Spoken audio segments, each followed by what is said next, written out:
এসব কি বৌমা? তোমার মেয়ে এখানে কি করছে?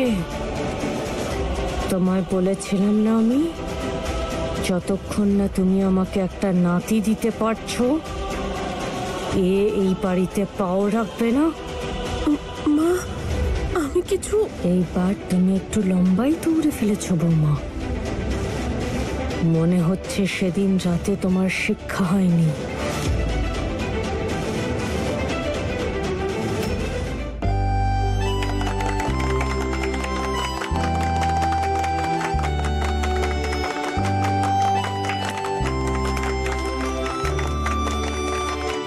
হাতি ঘোড়ায় নেই গো ভয়, জয় কানাইয়ের জয়। হাতি ঘোড়ায় নেই গো ভয়, জয় কানাইয়ের জয়। হাতি ঘোড়ায় নেই গো ভয়, জয় কানাইয়ের জয়। মিষ্টি লাগছে তোমায়।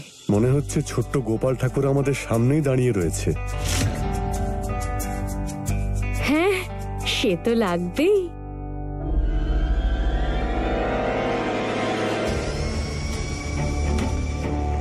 আমার নাতনি যে তুমি, আমার মতো হয়েছে না তুমি?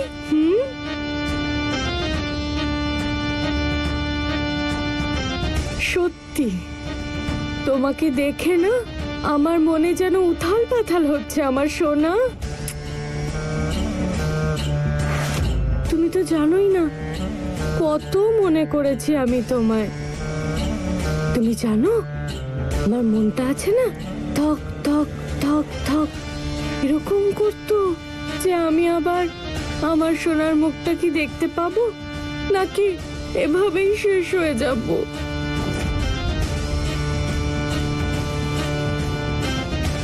আমার আখি তারা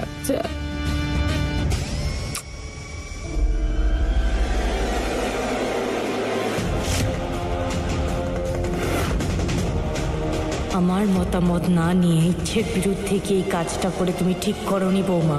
এবার মায়ের পাপের শাস্তি সন্তান পাবে।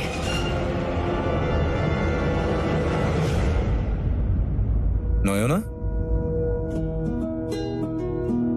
যাও যাও।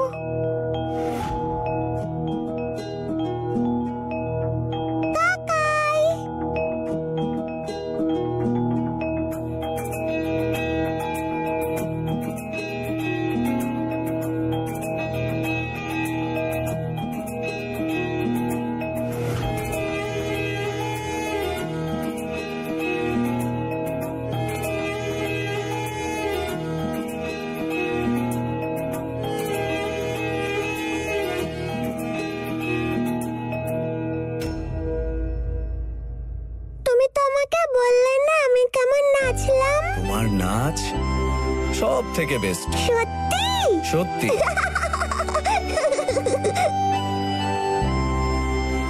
তুমি তোমার কাকুকে মিস করেছো?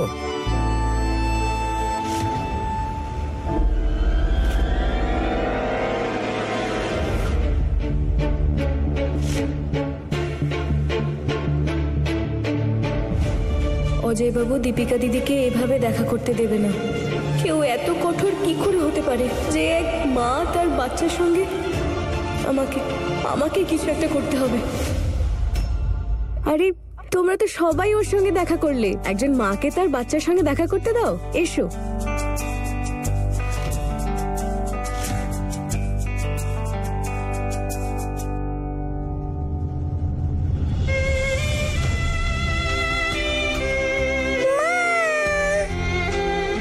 আমার সোনা,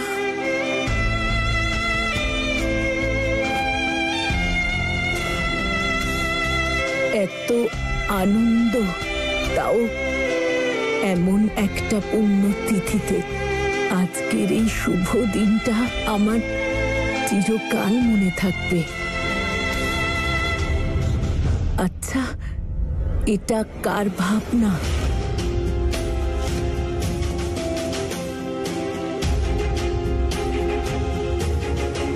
শোভনবাবু।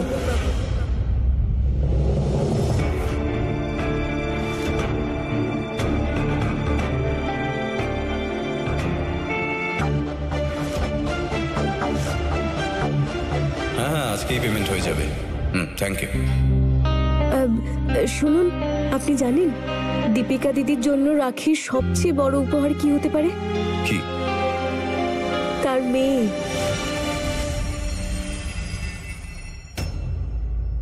দীপিকা দিদি না মেয়েকে ছেড়ে খুব কষ্টে আছে। কিন্তু দীপিকা তো নিজেই নয়নাকে ওর মায়ের কাছে রেখে এসেছে।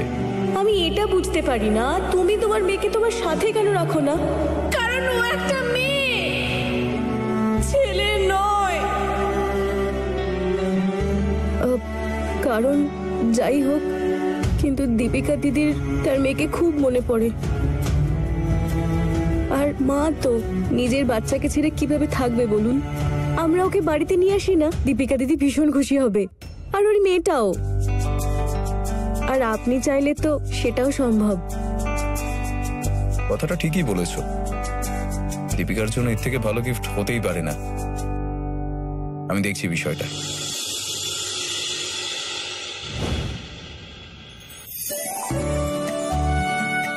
আমি তোমায় কথা দিয়েছিলাম যে তোমার এবং তোমার খুশির দায়িত্ব আমার। এটা আমার তরফ থেকে তোমার জন্য রাখির গিফট।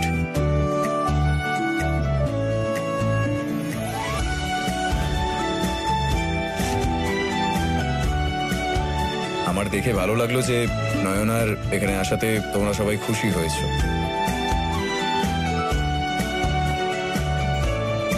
কিন্তু এই গোটা কৃতিত্ব শুধু আমার নয়, আইডিয়াটা ফুলের ছিল।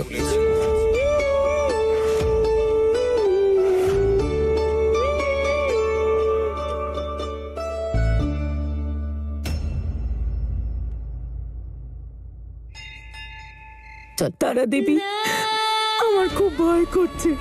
বলুন না, বলুন না কি হয়েছে?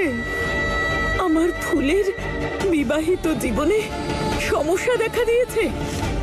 এমন কি হয়েছে? কেন বলছেন বাঁচানোর কথা? আজ উনি আমাকে এখানে আসতে আজকে বাধ্য করেছেন, তাই আমাকে সব সত্যি আপনাকে বলতেই হবে।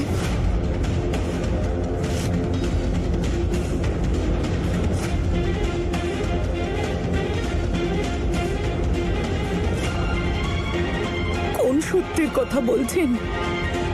কি বলতে চান আপনি? আসলে ফুলের বিয়ের সত্যিটা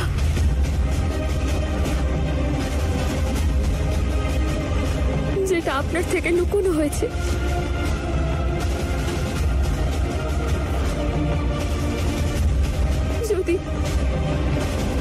যদি সত্যিটা আমি আপনাকে আগে বলে দিতাম, তাহলে ফুলের জীবনটা শেষ হয়ে যাওয়া থেকে বাঁচাতে পারতাম।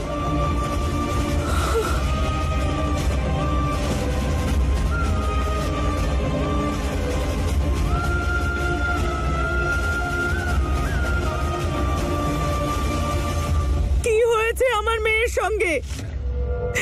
কেন আমার মেয়ের জীবনটা শেষ হয়ে যাবে? বলুন না তারা দেবী, কি হয়েছে ফুলের সঙ্গে? আজ জন্মাষ্টমী। আজকের রাতে ভগবান কৃষ্ণের জন্ম হয়েছিল। আজ সেই কৃষ্ণপক্ষের রাত, যেদিন দেবকী মা নিজের অষ্টম সন্তানকে রক্ষা করার জন্য নিজের থেকে দূরে পাঠিয়ে দিয়েছিল। এবার আপনাকেও আপনার ফুলের জন্য সেইটাই করতে হবে। হ্যাঁ মা, আপনাকে ফুলকে রাজি করাতেই হবে, যাতে ওই বাড়িকে বংশধর দিতে তৈরি হয়ে যায়। একে রাজি করানোর মতন কি আছে? এটা তো ধর্ম। ফুল কেন বারণ করছে? কারণ যে সত্যিটা ওর কাছ থেকে লুকানো হয়েছিল, সে সত্যিটা এমন ভাবে ওর সামনে আনা হয়েছে যে না ওই সম্পর্কটাকে মেনে নিতে পারছে, আর না এই বিয়েটাকে। কি এমন সত্যি জেনেছে যে ও বিয়েটা মেনে নিতে পারছে না? ফুলকে ওই বাড়ির বউ করে নিয়ে যাওয়ার পেছনে একটাই কারণ ছিল, যে আপনার জামাই শোভন ঠাকুরের যে প্রথম স্ত্রী, সে ওই বাড়িকে বংশধর দিতে পারেনি। ফুল শোভনের বিয়ে করা দ্বিতীয় স্ত্রী।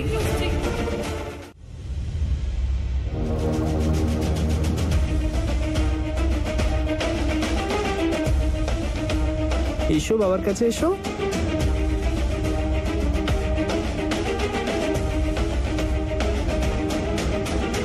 কেন জানি না অজয় বাবুকে আমার ভালো ঠেকছে না। এর জন্যই তো মা আর মেয়ে একে অপরের থেকে আলাদা। মেনে নিলাম বৌদি, কি অসাধারণ প্ল্যান করেছেন আপনি। তোমার এই সারপ্রাইজ আমাদের সবার খুব ভালো লেগেছে, কিন্তু এখন অনেক দেরি হয়ে গেছে, তাই না? এখন তো নয়না দিদাও নয়নার সঙ্গে জন্মাষ্টমী পালন করবে। দিদাও নিশ্চয়ই তোমার জন্য অপেক্ষা করছে, তাই না? চলো নয়না, আমরা এবার বাড়ি যাই। হ্যাঁ, সত্যি মন তো একটুও মানছে না যে আমাদের সোনামণি এখান থেকে চলে যাক। কি বা করবে, যাওয়ার হলে যেতেই হবে।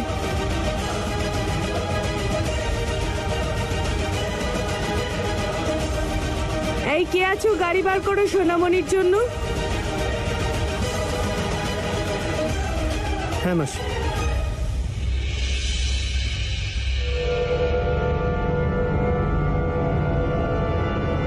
দাঁড়ান,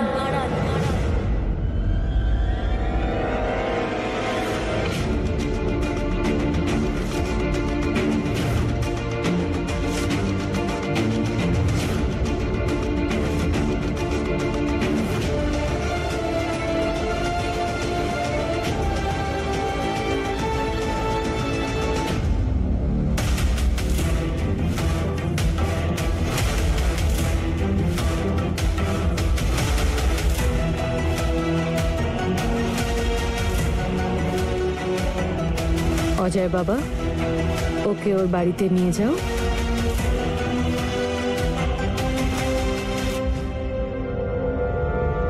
ওর বাড়ি? অজয় বাবু, ওর আসল বাড়ি তো এটাই, তাই না? তাহলে ওর তো এখানেই থাকা উচিত।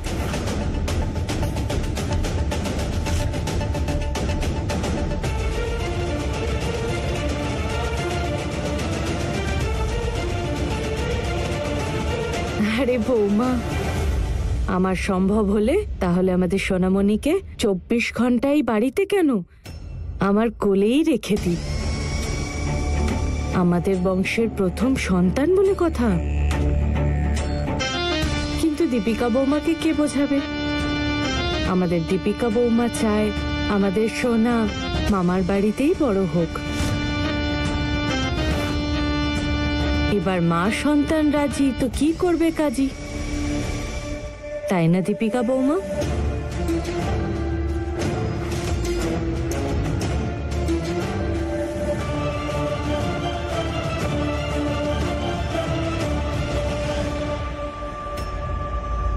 দ্বিতীয় স্ত্রী? হ্যাঁ মা, মা ঠাকুরনকে পণ্ডিতজি বলেছিলেন যে ফুলের কুষ্টিতে পুত্র সন্তান জন্মের যোগ আছে। যে যোগ ওই প্রথম স্ত্রীর কোনোদিন ছিলই না, না ওর কুষ্টিতে আর না ছিল ওর ভাগ্যে।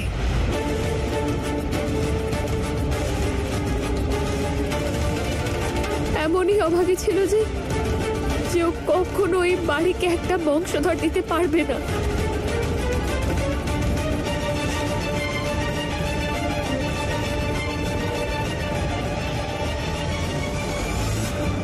তারা দেবী, আপনি? হ্যাঁ নির্মলা দেবী, আপনার মেয়ে ফুল আর আমার জীবনের সুতো একসঙ্গে মিশে গেছে। আপনার জামাই শোভন, ওনার প্রথম স্ত্রী আর কেউ নয়, সেটা আমি।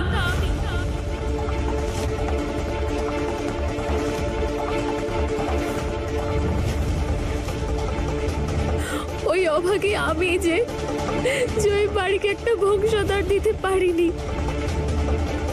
আমাদের ডিভোর্সও করিয়ে দিয়েছে মা।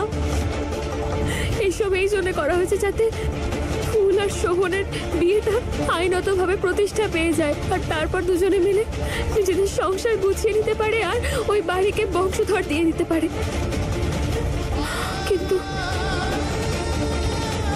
যদি ফুল ওই ওই সম্পর্কটাকে না মানে, ওই বিয়েটাকে না মানে, আর ওই বাড়িকে একটা বংশধর না দেয়, তাহলে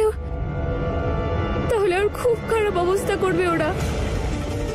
ওই বাড়ি থেকে ওকে ওরা সবাই বের করে দেবে।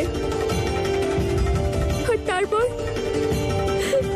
আর ফুলের ওপর ত্যায্য স্ত্রী নামের কলঙ্কের দাগ লেগে যাবে। আর ওই দাগ নিয়ে ফুলকে সারা জীবন কাটাতে হবে। না আপনি নিজেকে কখনো ক্ষমা করতে পারবেন, আর না আমি নিজেকে ক্ষমা করতে পারবো। তাছাড়া ফুলের ওপর বিনা বিয়ে করে বিধবার কলঙ্ক আছে। কিন্তু একজন ত্যায্য স্ত্রীর ভবিষ্যৎ কেমন হবে? কেমন করে জীবন কাটাবে? কোথায় যাবে? কেমন ভাবে থাকবে? আপনি কিভাবে দেখতে পারবেন ওকে? ফুল বুঝতেই পারছে না যে ওর জেদের জন্য ওর মান, সম্মান, জীবন, ও সবকিছু হারিয়ে ফেলবে। আমি মানছি যে আমার ভুল হয়েছে, আমি দ্বিতীয় বিয়ের কথাটা আপনার কাছ থেকে লুকিয়ে গেছি। কিন্তু মা, আমি কি করতাম? আমার হাত পা বাঁধা ছিল, কোনো রাস্তা ছিল না আমার কাছে। কিন্তু ফুল আজও আমার কাছে আমার বোনের মতো। আমি কতবার ওকে বোঝানোর চেষ্টা করেছি যাতে ও এইসব ভুলে যায়, যে ও কোনো অন্যায় করছে না আমার সাথে। আমি ওকে কতবার বলেছি যে এখন তো আর আমার সাথে শোভনের কোনো সম্পর্কই নেই। কিন্তু ও বুঝতেই চাইছে না। এই সময়টা ওকে ওর জীবন, ওর ভবিষ্যৎ আর ওই বাড়ির সবার খুশি নিয়ে ভাবতে হবে। ওই বাড়িতে একটা বংশধর দিয়ে ওই পরিবারের বংশকে আরো এগিয়ে নিয়ে যাওয়ার কথা ভাবতে হবে।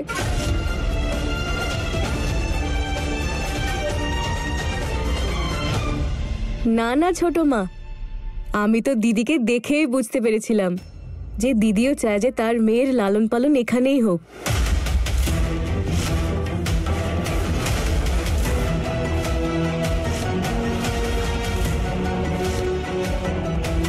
ওমা, তাই নাকি? আমি তো এটাই চাই, আমার নাতনি, তোমার মেয়ে এই বাড়িতেই থাকুক। কিন্তু সিদ্ধান্ত তোমাকে নিতে হবে। আমি তোমার কাছেই থাকবো। একবার বলে তো দেখো বৌমা, যে ও এখানেই থাকবে, তারপর দেখোই না কি হয়। আমি বলছি যে আমরা কত যত্ন করে আদর করে ওকে বড় করে তুলি, তবে এই সিদ্ধান্ত তোমাকে নিতে হবে। বলো দীপিকা বৌমা।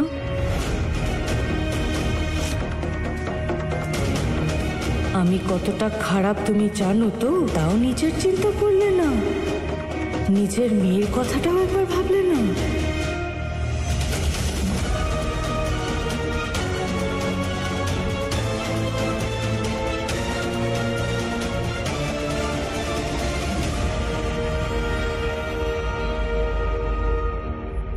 দীপিকা দিদি, কিছু বলো।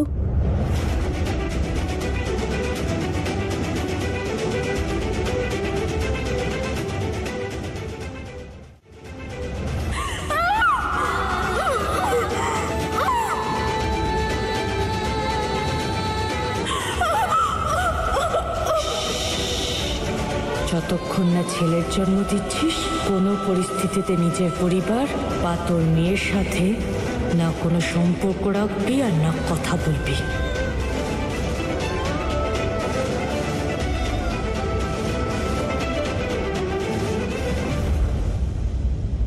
না না, আমি চাই না যে নয়না এই বাড়িতে থাকুক।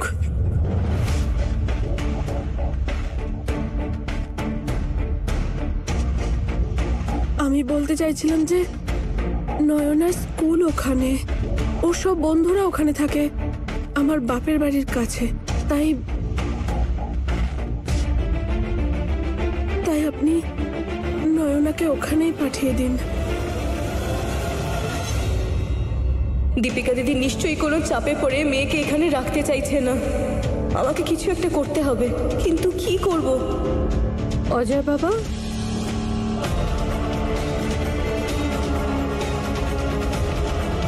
মা, আমি তোমাকে ছেড়ে কোথাও যাব না।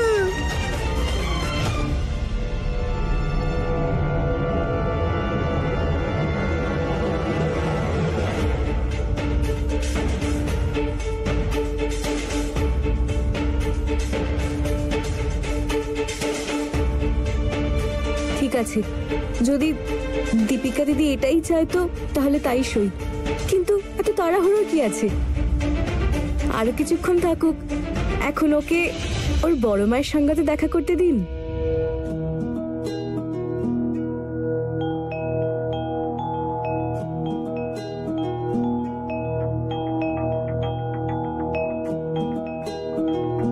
নয়না, ও এখানে কি করছে? নয়না, এসো, তোমার বড় মায়ের সঙ্গে দেখা করবে না? চলো।